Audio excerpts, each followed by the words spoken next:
আসসালামু আলাইকুম, সবাই কেমন আছেন? আশা করি ভালোই আছেন। তো আজকে বিশেষ কথা হচ্ছে শহীদ শরীফ ওসমান ভাইয়ের জন্য সকলে দোয়া করবেন এবং ওনার জন্য, ওনার হত্যার বিচারের জন্য শাহবাগী যারা আছেন, তো ওনাদের জন্য দোয়া করবেন যেন ওনারা নিরাপদে থাকেন এবং সতর্কে থাকেন। একজনকে ধরা হয়েছে পিস্তল সহ। তো সকলেই চোখ কান খোলা রাখবেন যারা শাহবাগে আছেন এবং আরো যারা কাছাকাছি আছেন সকলেই এখানে গিয়ে উপস্থিত হবেন। ইনশাআল্লাহ আমরা সকলে দোয়া করি।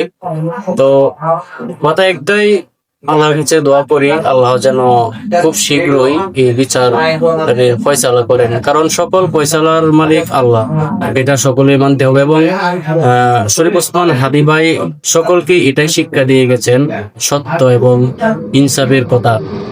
তো উনি এত সৎ পথে ছিলেন, প্রকৃত ইমানদার ছিলেন। উনি মৃত্যুর কথাটা সবসময় বলতেন এবং এটাও বলে গেছেন এবং সকলকে একটা কথা দিয়ে গেছেন, কসম কেটে বলেছেন। যে একটা ভাষণ দেখছিলাম, তো উনি এই ভাষণে বলেছিল যে আমি যদি মারা যাই, আল্লাহ তাআলা কোনো না কোনো কারণে আমাকে নিয়ে যাই, তো আমার ডাইন পাশে এবং বাম পাশের ভাই বোনেরা সকলেই এই লড়াই চালিয়ে যাবেন কিয়ামতের আগ পর্যন্ত। এই লড়াই বন্ধ করবেন না এবং সকলেই সৎ পথে রাখবেন।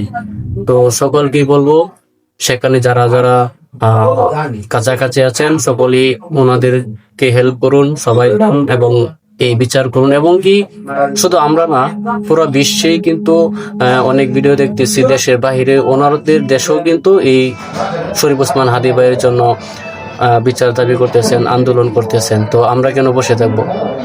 তো আমরা সকলেই এক হই, এই বিচার অবশ্যই করতে হবে ইনশাআল্লাহ।